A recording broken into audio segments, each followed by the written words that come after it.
नमस्कार, Hindustan digital smart में आपका स्वागत है। मेरठ से मैं हूं आपके साथ प्रवीण दीक्षित। खबरों के इस स्मार्ट बुलेटिन में आइए सबसे पहले एक नजर डाल लेते हैं आज की हेडलाइंस पर। नशे में धुत ड्राइवर ने दिल्ली रोड पर रॉन्ग साइड दौड़ाई बस, देखे वीडियो। पंचायत चुनाव का हुआ शंखनाद, मेरठ में 26 अप्रैल को पड़ेंगे वोट।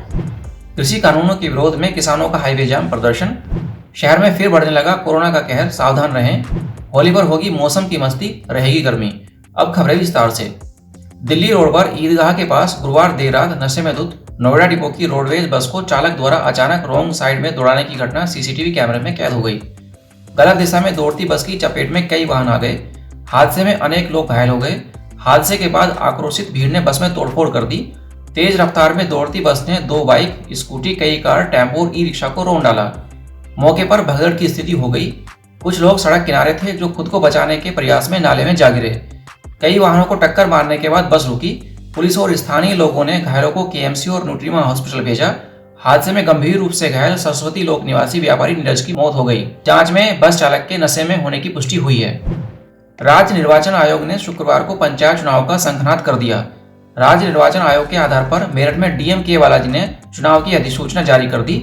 अब ब्लॉक स्तर पर निर्वाचन अधिकारियों की ओर से अधिसूचना जारी होगी।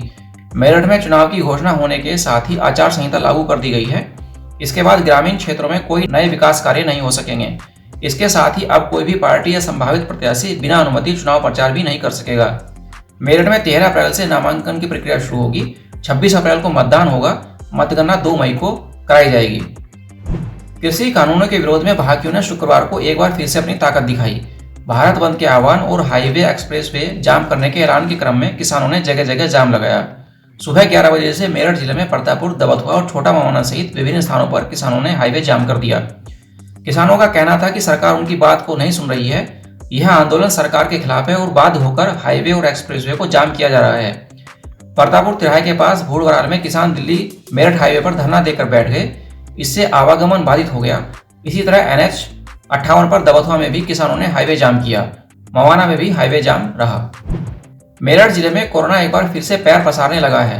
मरीजों की संख्या में तेजी से बढ़ोतरी हो रही है और रोकथाम के तमाम इंतजाम नाकाफी साबित हो रहे हैं। 24 घंटे में कैलाशपुरी और आसपास के प्रीत विहार इलाके में 10 और संक्रमित मिले हैं। इस तरह से इस इलाके में अब संक्रमितों की संख्या 22 हो गई है।